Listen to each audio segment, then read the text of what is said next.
Asylum seekers enter day 3 of protests outside a Midtown hotel. Migrants and advocates set up an encampment to demand better housing.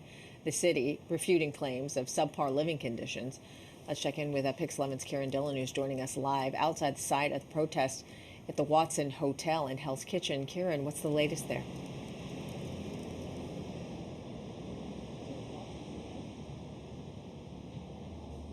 Hi, good morning, Dan and Hazel. Yeah, as temperatures start to dip today and in the next few days throughout the weekend, it's hard to imagine how these several dozen migrants that are sleeping here outside of the Watson Hotel on the sidewalk will manage. Many of them are in sleeping bags or they are in tents surrounded by their belongings, suitcases here. And, you know, some volunteers have brought them blankets and community members have brought them blankets and sleeping bags, and there is some food. But really, it's cold out here. It's getting colder as the days go on. We've heard that from Byron throughout the morning.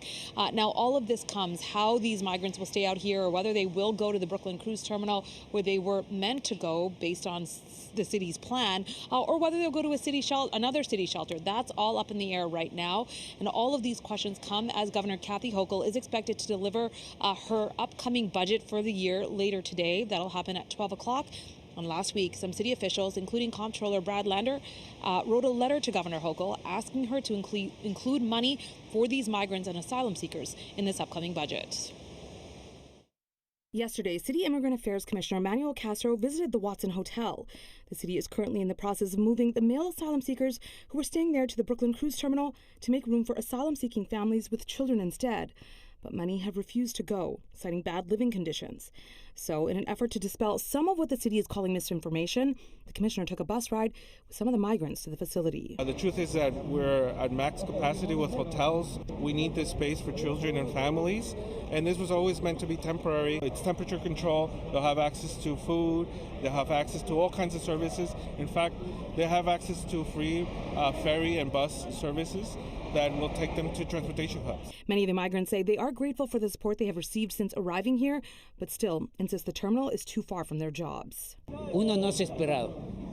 He never imagined the help that he has gotten from the community.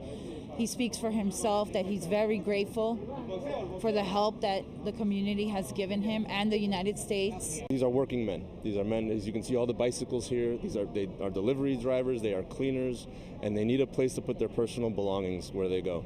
The Brooklyn terminal, the cruise ship terminal, does not have any space for personal belongings.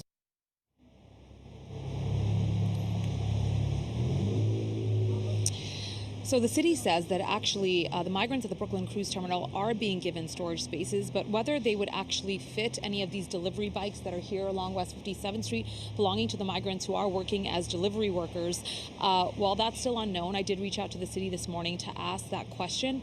Meantime, later this morning on Pix 11 News, Dan and Hazel, I understand that you will be speaking to Immigrant Affairs Commissioner Manuel Castro. That's a conversation I'll be looking forward to watching, and I'm sure our viewers will as well. So a lot of developments here, but as I said, there's still dozens of migrants out here as the temperatures dip on West 57th Street.